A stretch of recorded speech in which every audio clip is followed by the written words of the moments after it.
The night sky above Montana was clear and full of stars. Alan Miller sat on the porch of his small cabin, drinking coffee and looking up at the sky. As a wildlife researcher who studied wolves, he was used to being alone in the woods. He liked the quiet and the time to think. Alan took another sip of his coffee and checked his notes from the day. He had tracked a new Wolf pack moving through the area. It was good data. Tomorrow he would follow them again and see where they went. Strange sound made Alan look up from his notebook. It was like a low hum that he could feel more than hear.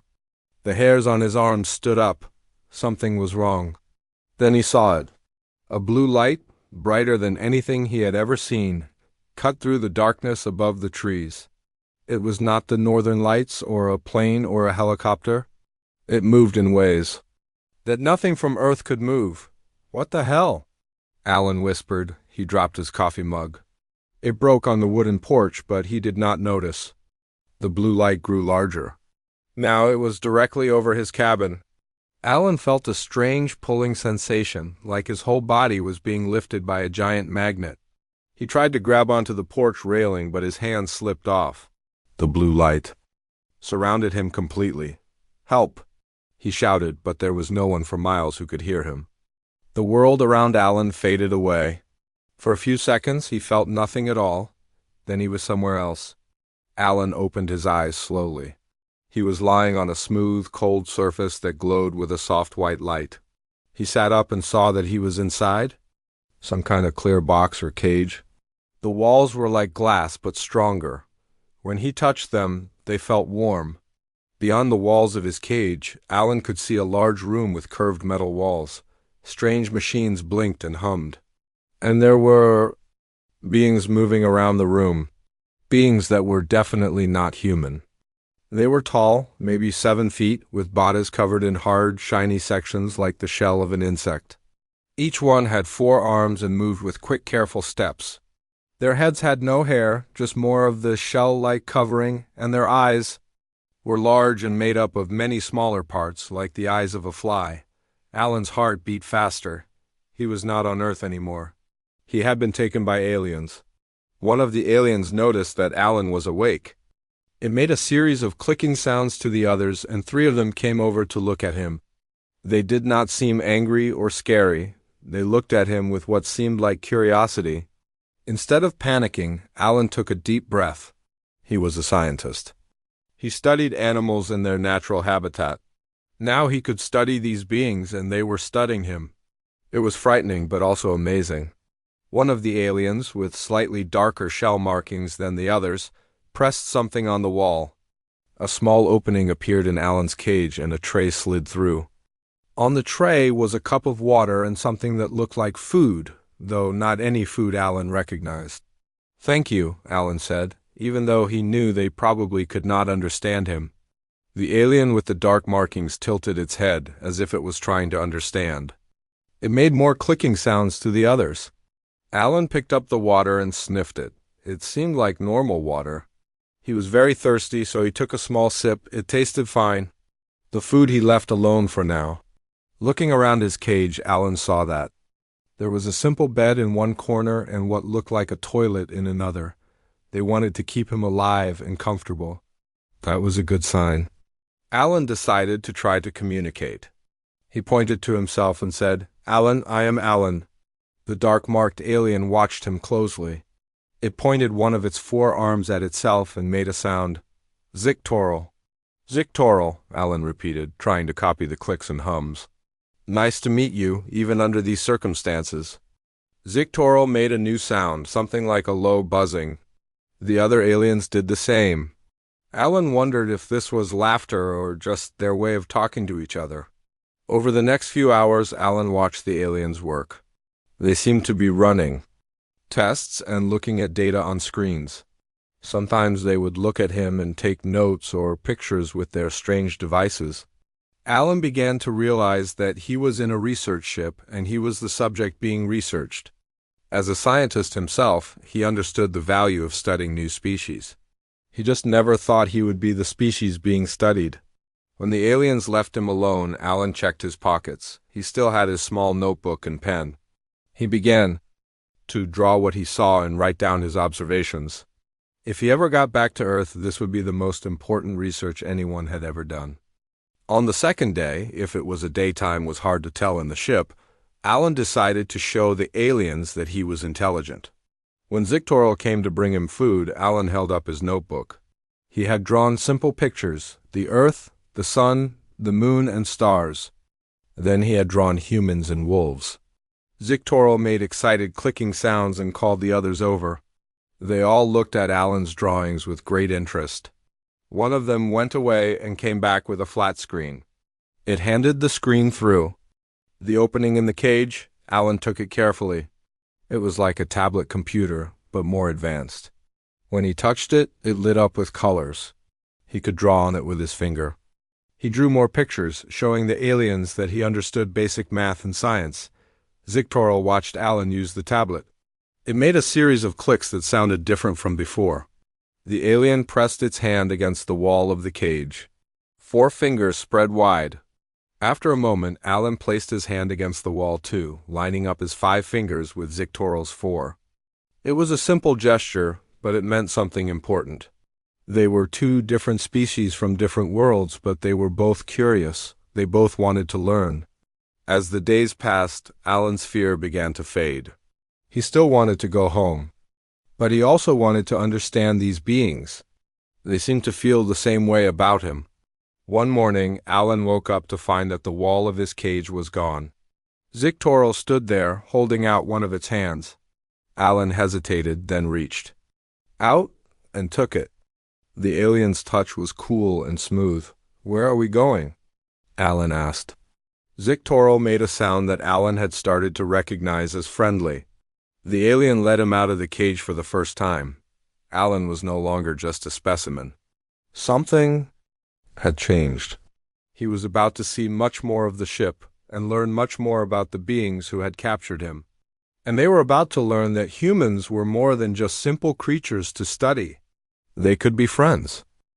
Alan walked next to Zictoril through the wide hallways of the alien ship. Everything around him glowed with soft blue and white lights. The floor was smooth and slightly warm under his feet. Other aliens stopped to look at him as they passed by. Some made clicking sounds to each other, probably talking about the strange human walking freely among them. "This place is amazing," Alan said, even though he knew Zictoril might not understand his words. He used his hands to point at the high ceilings and the curved walls. Zictoril made a series of clicks and buzzes. The alien seemed proud to show Alan around. They stopped at a large window, and Alan gasped.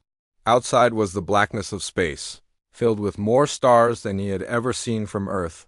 In the distance, he could see a large planet with rings like Saturn, but in shades of blue and green. "We're really far from home, aren't we?" Alan whispered.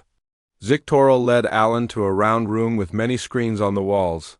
5 other aliens were working there, touching the screens with their 4-fingered hands. One alien, taller than the rest with light blue markings on its shell, turned to look at them. This one had some kind of metal band around its upper body. Zictoril made a series of rapid clicks. The tall alien came closer to Alan and studied him carefully with its large compound eyes. "Vex Marin," Zictoril said, pointing to the tall alien. Alan understood. This was another name. "Vex Marin," he repeated, trying to get the sounds right. He pointed to himself. "Alan," Vex Marin made a low humming sound. The alien touched one of the screens, and a picture of Earth appeared. And then pictures of humans in cities and forests on beaches. "Yes, that's my planet, that's my people," Alan said, nodding. Vex Marin pressed another button on the screen. A small device came out of a slot in the wall. The alien handed it to Alan. It was about the size of a cell phone, smooth and silver. Alan took it carefully. As soon as he touched it, the device lit up. Words appeared on it in English. "This is a translation device. We have studied your languages. Now we can talk." Alan's eyes went wide. "You can understand me now?" he asked, looking at the device. New words appeared. "Yes, I am Vex Marin, commander of this research vessel. Zictoril is our chief biological researcher." "Why did you take me from Earth?" Alan asked. The device showed, "We study life forms from many planets. You are the first human we have brought on board. We want to learn about your species." Alan thought for a moment. "I understand. I'm a researcher too. I study wolves, animals on Earth, but I don't take them from their homes." There was a pause before new words appeared. "We plan to return you. We did not mean to cause fear." This made Alan feel better. They weren't planning to keep him forever. "How long will I be here?" he asked. "1 Earth year," came the reply. "Then we will take you back to the exact time and place we found you. No one will know you were gone." A year was a long time, but at least he would go home eventually. And how many humans got to spend a year on an alien spaceship? "I have many questions," Alan said. "And I'm sure you have questions about humans. Maybe we can learn from each other." The translation device showed, "This is acceptable. Zictoral will be your guide. You will have access to some areas of the ship. Other areas are restricted." Over the next few days, Alan settled into a new routine. He had his own room now, not a cage. It had a bed that adjusted to fit his body perfectly, a bathroom area with strange but usable fixtures, and a screen that could show him images from Earth when he felt homesick. Zictoral came every morning to take him to what Alan called the learning room.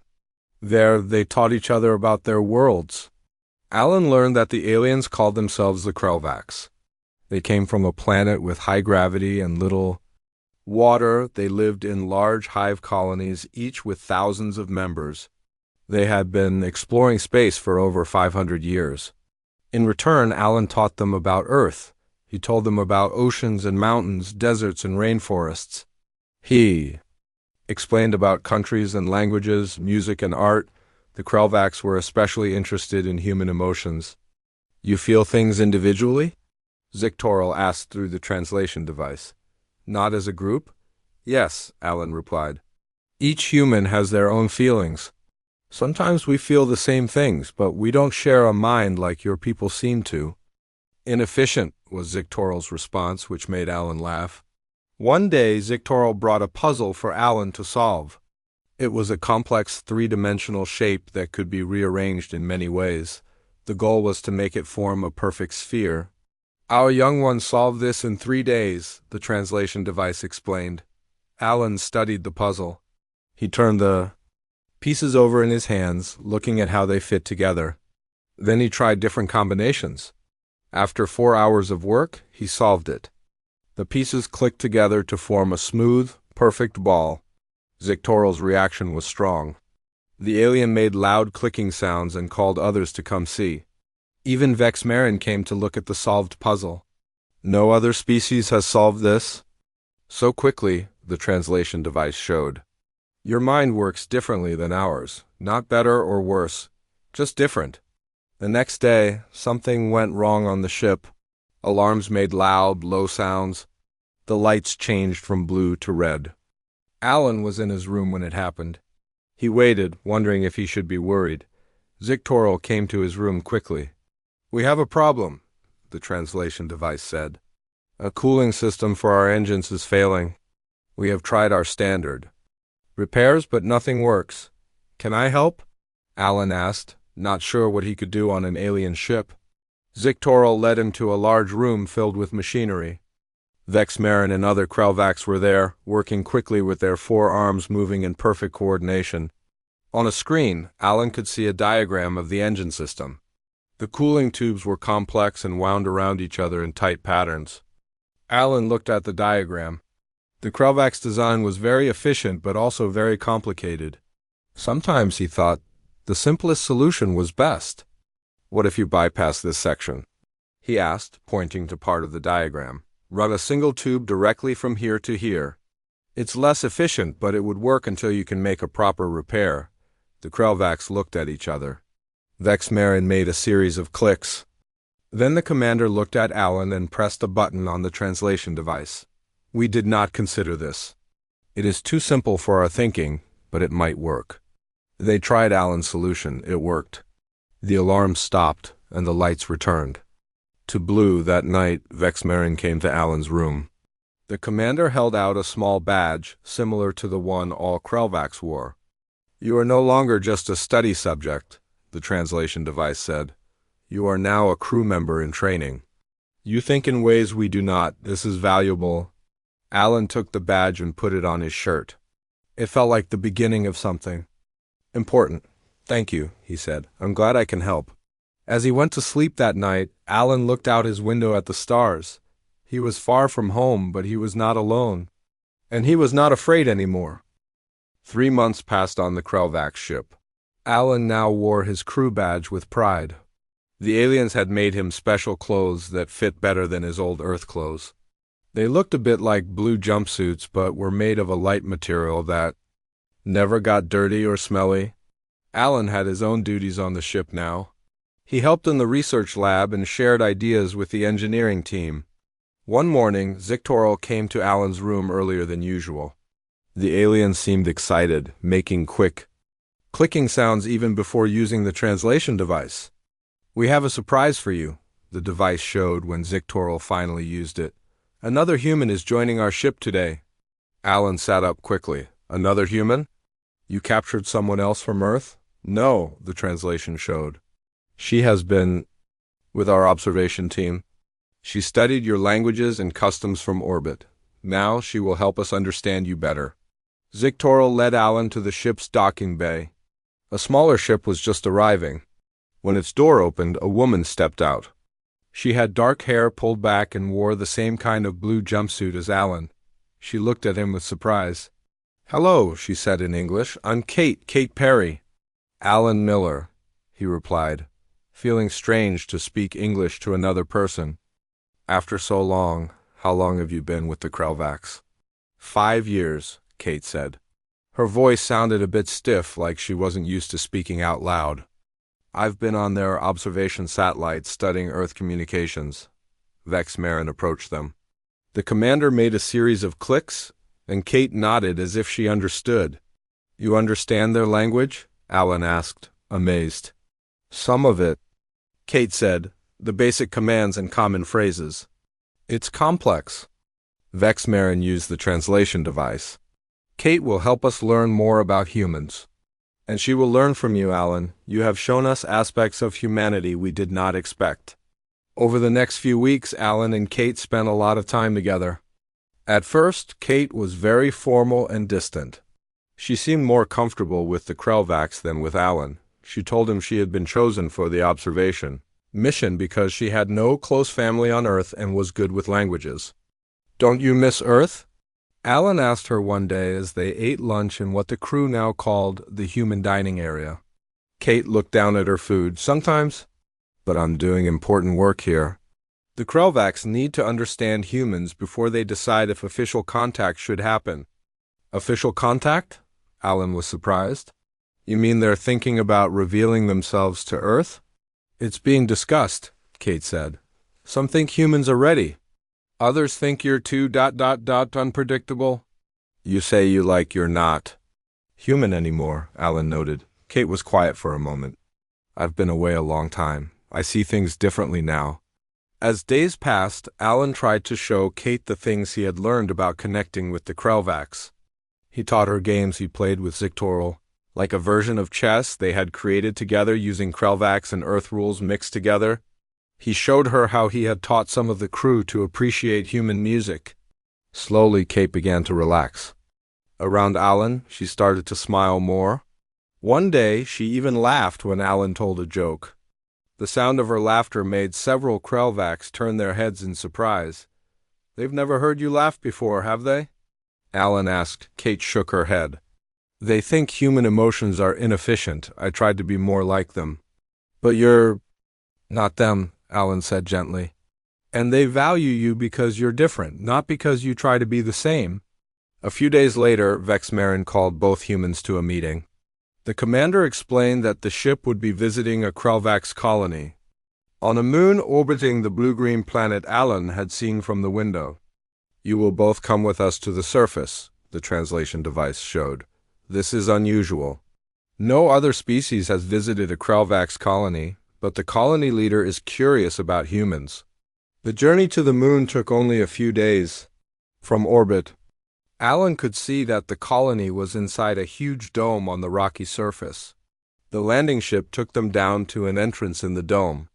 Inside was an amazing sight.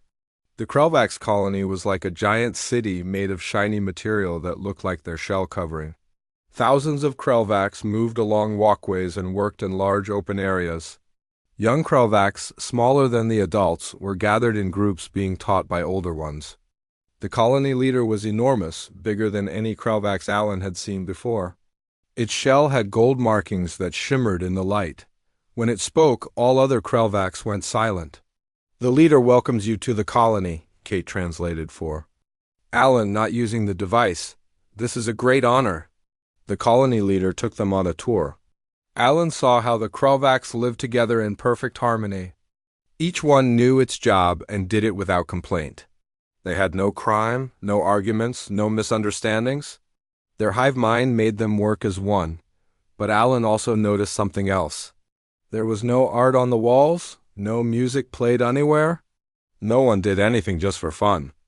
That evening in the guest quarters they had been given, Alan talked with Kate about what he had seen. "They're amazing," he said. "So efficient and organized, but something's missing." "What do you mean?" Kate asked. "Joy," Alan said simply. "They do everything perfectly, but they don't seem to enjoy anything. They don't create just for the sake of creating. They don't play." Kate thought about this. "Maybe that's what we can teach them." The next day, Alan asked the colony leader if he could show the young Krelvax something from Earth culture. The leader agreed, curious. Alan and Kate gathered with about 20 young Krelvax in a large room. With Kate's help, Alan taught them a simple circle dance from his hometown. At first, the young aliens were confused. They didn't understand why they should move in a way that had no practical purpose. But Alan kept showing them, moving to the rhythm of a song he hummed. Kate joined in, her earlier stiffness gone as she danced beside him. Slowly, the young Krelvax began to copy them. They moved in the circle, their forearms swaying. The colony leader and other adult Krelvax came to watch. They clicked to each other rapidly, not sure what to make of this strange activity, and something amazing happened. One of the young Krelvax began to make a musical sound, a kind of humming that matched Alan's tune. Another joined in, adding a different note. Soon they were making music together, creating harmony. The colony leader's clicks fell silent. Through the translation device, Alan could see its message. This has never happened before. Creating sounds for no purpose but enjoyment, it is interesting. That night, as Alan and Kate walked back to their quarters, Kate smiled at him. "You've changed them," she said. "And you've changed me too. I'd forgotten what it means to be human." Alan looked out at the colony through the window. "And they've changed me. I understand now that being different isn't good or bad, it's just different.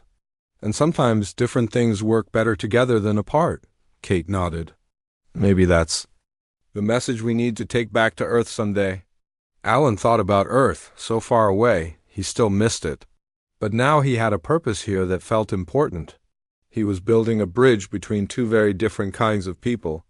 And he was no longer alone. The Krelvax ship left the colony moon and continued its journey through space. After their visit, many things changed. Young Krelvax from the colony had sent music recordings to the ship.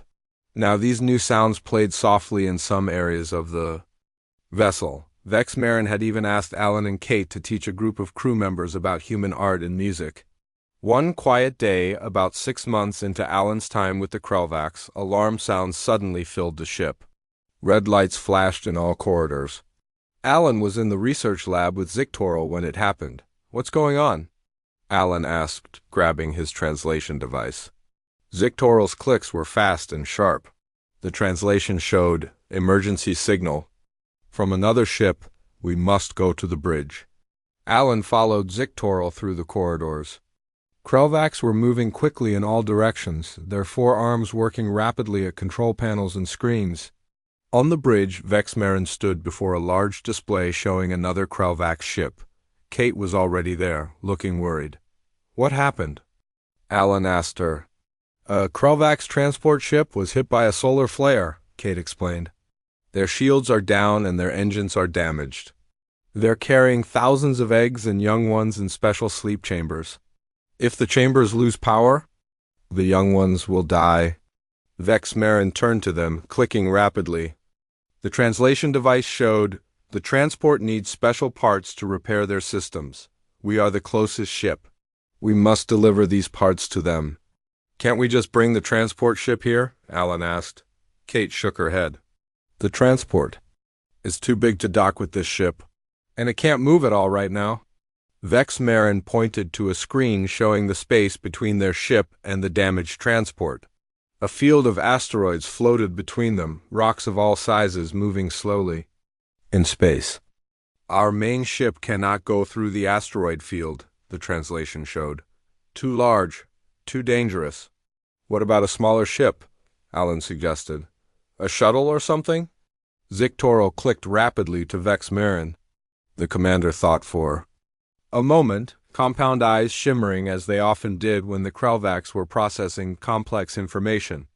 We have one small research shuttle, the translation showed.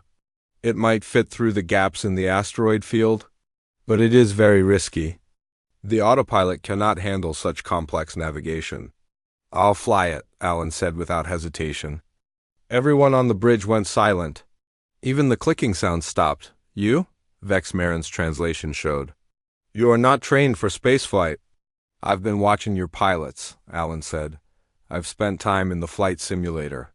I have good reflexes and I'm smaller than your pilots. The shuttle controls are made for 4 arms, but I can manage with 2. The Krelvax discussed among themselves, making fast clicking sounds that the translation device couldn't keep up with. Finally, Vex Marin turned back to Alan. It is too dangerous. We cannot ask this of you. You're not asking, Alan said firmly. I'm offering. There are children in danger. On Earth, we would do whatever it takes to save them. Kate stepped forward. I'll go too. I've had basic flight training from my time on the observation satellite. We can take turns piloting. Vex Marin was quiet for a long moment.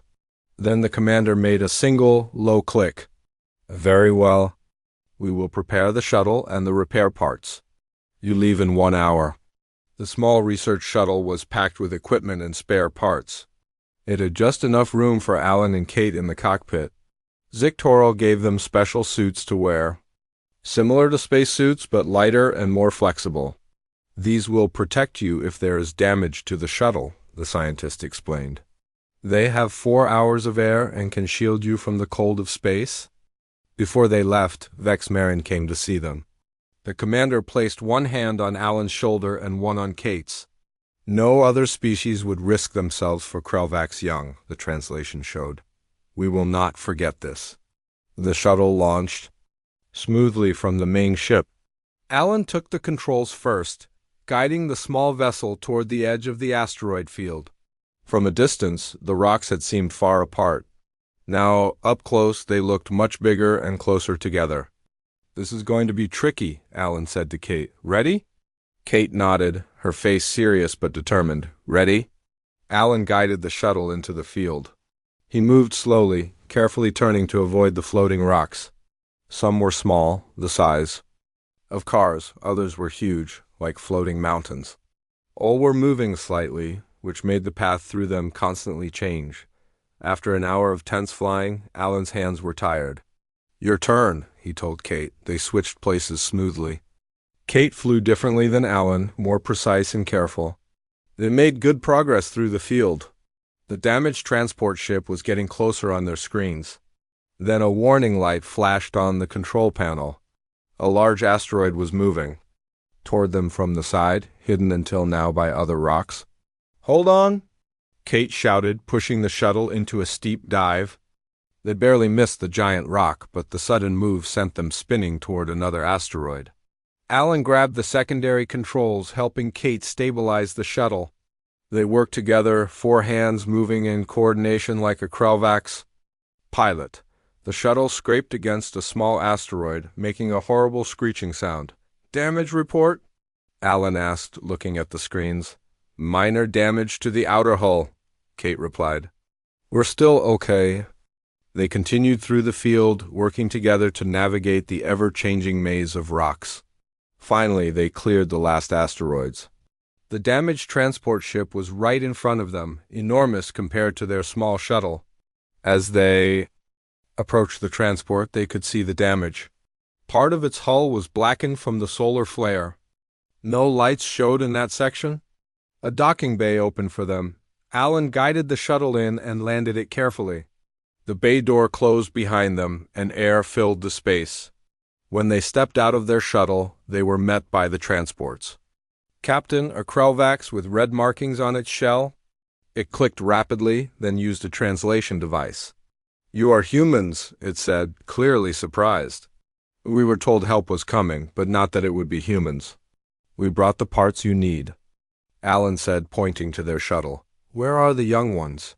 Are they safe?" The captain led them through the ship to a large chamber filled with round pods. Each pod contained a small Krelvax in a deep sleep. Some of the pods had warning lights flashing on them. "The life support systems are failing," the captain explained. "We have less than 2 hours before the chambers shut down." The repair team took the parts from Alan and Kate's shuttle and began working immediately. The humans helped where they could, following instructions and passing tools. The Krelvax worked with amazing speed, their 4 arms moving in perfect coordination. After an hour of intense work, the captain made an announcement. "The main systems were back online. The young ones were safe." The crew made happy clicking sounds, a celebration that needed no translation. The captain approached Alan and Kate. "You risked your lives to save our young," the translation showed. "This is a debt that cannot be repaid," Alan smiled. "Friends help each other. That's what humans do." The captain seemed to consider this. "Friends," the translation repeated. "Yes, perhaps that is what our species can be." As they prepared to return to their ship, Alan looked at the rows of pods with the sleeping Krelvax young ones. Thanks to their journey through the asteroid field, these children would live. They would grow up knowing that humans had helped save them. Maybe someday, when humans and Krelvax officially met, these young ones would remember and speak of friendship instead of fear. Kate touched his arm. "Ready to go home?" "Vex Marin is probably worried about us," Alan nodded. "Home," he repeated, realizing that he had just called the Krelvax ship home. And, in a strange way, it had become exactly that. The final months on the Krelvax ship passed quickly. After the rescue mission, everything changed. Alan and Kate were no longer just guests or even crew members. They were heroes to the Krelvax. Young crew members would follow them around the ship, making excited clicking sounds when the humans noticed them. Word of what they had done spread to other Krelvax ships. Sometimes messages would arrive from distant vessels, thanking the humans for saving the young ones. The Krelvax from the transport ship sent regular updates about the children who had been saved. They were growing well and learning about humans in their education chambers. One morning, nearly a year after Alan had been taken from Earth, Vex Marin called him and Kate to the bridge. The commander stood by the main screen, which showed a familiar blue planet. "Earth," Alan whispered, a strange feeling in his chest. He had almost forgotten what it looked like from space. "We have arrived at your home planet," Vex Marin's translation device showed. "As promised, it is time to return Alan to his place." Alan looked at Kate. "What about you? Are you going back too?" Kate shook her head. "My work here isn't finished. I'll stay with the Krelvax a while longer." Vex Marin clicked softly, a sound Alan had come to recognize as the Krelvax version of clearing one's throat. "We have an important matter to discuss with you both," the translation showed. "The High Council of Krelvax has been considering official contact with humans. Your actions have changed many minds about your species." Alan and Kate exchanged surprised looks. "The Council wants to know if you think humans are ready to meet us," Vex Marin continued. "Not just 1 or 2 humans, but your whole world." This was a huge question. Alan thought carefully before answering. "Some are ready," he said finally, "but not everyone. It would be a big shock for many people. Some would be afraid." Kate nodded in agreement. "We need time to prepare. If people suddenly saw your ships in the sky, there might be panic," Vexmarin considered their words. This is wise. Fear leads to poor decisions. How much time would humans need? Years, probably, Alan said. But maybe we could start smaller, find more humans like Kate and me. People who could learn about you and then help prepare others. A gradual approach? Vexmarin's translation showed. This has merit. The council will consider it. The commander touched a control panel, and an image of Alan's cabin in Montana appeared on the screen. It looked exactly as he had left it, with his coffee mug still broken on the porch. We can return you now, Vexmarin said. Time has been paused at your home since you left. No one knows you were gone. Alan looked at the image of his small cabin. Once it had been his whole world. Now it seemed so small. Before I go, Alan said, I want to thank you. Not just for keeping your promise to take me back, but for everything I've learned here. Zictoral had joined them on the bridge. The scientist made a soft clicking sound that the translation device didn't pick up, but Alan understood anyway. It was a sound of sadness. We have learned more from you than you from us, Vexmarin's translation showed. You have changed how we see other species, how we see ourselves. The commander held out a small device that looked like a watch. This is for you. It appears to be a simple Earth timepiece, but it contains a communication system. You can contact our ship with it. Alan took the watch and put it on his wrist. So I can call if I get lonely for some alien company? The translation didn't capture his joke, but Kate smiled and explained it to the Krelvax. They made their buzzing sound that Alan knew was laughter. Yes, Vexmarin replied. And we can contact you if we need a human perspective, or if we simply wish to speak with our friend. Friend, the word made Alan smile. A year ago, he had been captured by aliens. Now he was saying goodbye to friends. The preparations for his return were simple. Alan packed a few small gifts the Krelvax had given him, things that would look like normal Earth objects to anyone else. He said goodbye to the crew members he had worked with. Many of them gave him the Krelvax gesture of respect, touching their four hands together and then extending them toward him. His last stop was Kate's quarters. She was waiting for him, looking sad but trying to smile. I'll miss you, she said. It's been nice having another human around. You could come back with me, Alan suggested. See Earth again? Kate shook her head. Not yet. I still have work to do here. But someday, when the time is right for first contact, I'll be there. They hugged, a human gesture that the Krelvax had always found fascinating. Then Kate walked with him to the transport room where Vexmarin and Zictoral waited. Alan stood on the transport pad, feeling nervous suddenly. Will it hurt? He asked. No, Zictoral's translation showed. You will simply be here one moment. And there the next. Vexmarin stepped forward. The Krelvax have a saying, knowledge is collected, but wisdom is shared. You have given us wisdom, Alan Miller. Alan nodded, not trusting himself to speak. He took a deep breath and then said, I'm ready. Zictoral touched the controls. The transport room faded around Alan. For a moment he felt nothing at all, just like when he had been taken. Then he was standing on his porch in Montana. The broken coffee mug was still at his feet. The stars still shone overhead, exactly as they had been a year ago? Or was it just a moment ago? Alan looked at his watch, the special one Vexmarin had given him. It looked like a normal watch, but he knew it was much more. A way to stay connected to his friends among the stars. He bent down and picked up the pieces of the broken mug.